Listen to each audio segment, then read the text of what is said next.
Hello everyone, welcome back to my channel. My name is Rin. Thank you so much for clicking on this video. Today I'm going to be painting the right side of this spread that I did the opposite side of in my last full-length video. If you haven't watched that video already, please go and give it a watch. I really love how that painting turned out, and when I was thinking about how I wanted to finish out this spread, I really wanted to do something carousel related in some way. I love carousels so much. I have loved them for as long as I can remember, so I definitely wanted to add a little bit of that feeling into my sketchbook somewhere in a painting. I love like carnival vibes. I don't really like carnivals and like fairs to go to them in person, but I love that like aesthetic. So carousels very much make me think of that, and I also love like calliope music a lot. Anyway, I started out with just painting that star just to kind of like use as a warm-up to get back into the way I was painting the left side of the spread. So trying to keep with that very painterly, like blended but not overly blended style I was doing on the left side, or trying to do on the left side of this spread. And then I did the panda. His like, I didn't really want to do a harsh black. I wanted to still keep with that very soft pastel theme, so I mixed some, I think it was gray and some purple to make that kind of like soft black for his spots and his stripes. And this panda is actually based off of a keychain my parents gave me for my birthday. It was this little blind box that you could get a bunch of different pandas, and they were all birthday themed, and the panda I happened to get was like this, where he had a little birthday hat on. So I based all of his colorings off of that keychain, and I couldn't remember when I was drawing if pandas have tails. My keychain doesn't, so this panda doesn't have a tail, but I don't know if that's actually correct to how pandas are. But anyway, I just started painting him, and I, like I said, wanted to still keep with that very painterly vibe. And I wanted to, of course, add lots of color as well. I really love how this side of the spread turned out as well. I love this whole spread. It makes me really happy to look at it. So just like those little pops of purple, adding dimension to the stripes on the birthday hat with both orange and then the mauve. I mostly used my Vintage Pastels palette for this. As usual, I did use a couple colors from the Winsor & Newton palette I have, just for some more, a larger range of depth and values to my colors. But I wanted to add also more pops of color in like the blue on the panda's fur, and then the purple, and then of course there's pops of color with like pink and other shades as well. But here I'm just starting to paint the carousel horse.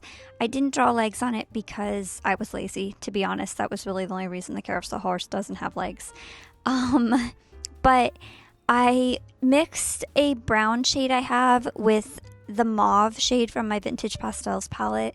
I think that's like the easiest way if you are trying to stick to using one palette of colors or make all your colors very harmonious, is to mix a color you already have in your painting with the color you want to add into it, if that makes any sense. Like, instead of just going straight in with the brown I had, that was a very cool toned brown, and it was a rather rich brown, adding the mauve to it makes it more of a dusty pinky brown, so it blends a lot better.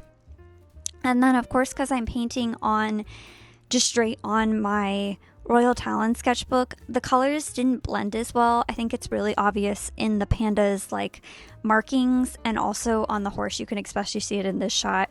Even using my water pen, they just did not blend anywhere near as nice as they would have if I would have done it straight on watercolor paper. But I actually am okay with it in this particular painting. I feel like it helps give it some texture and adds a little bit more dimension in some way. I don't know. I don't mind it on this one. And then when I was painting the like seat the panda's sitting on, I kind of couldn't decide what color to do. And this is the only spot I have green in this entire painting.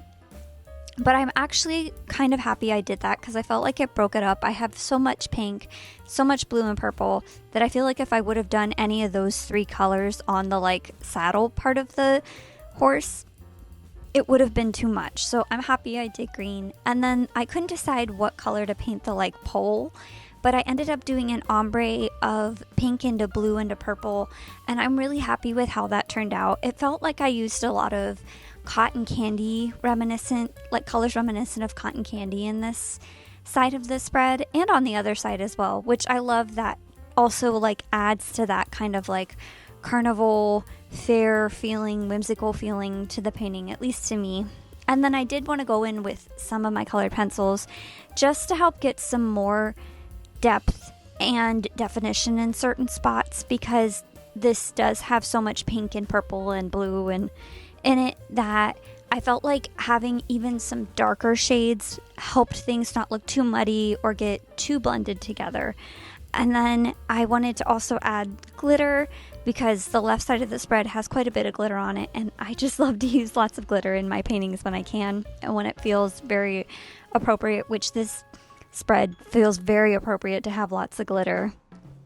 So here in this shot you can see a lot of the glitter on that star, but it just never shows up well on camera, which I'm so sad. But if you are somebody else who likes glitter and to add glitter to their paintings, I highly recommend these glitter dots. I hope that Etsy shop is still open. They're beautiful. They're way better than, or I wouldn't say way better, they're different than just using metallic paint. They're literally chunks of glitter or specks of glitter, not really chunks of glitter, but, and then just adding some highlights with my Posca pen. I feel like adding highlights, of course, always just makes everything in your painting pop, and it's, to me, it's one of my favorite parts because it's like the finishing act of painting. And this is how it turned out. If you are still watching, as always, thank you so much for watching to the end. I really appreciate it. I will see you in the next one. Remember to be kind and stay cozy.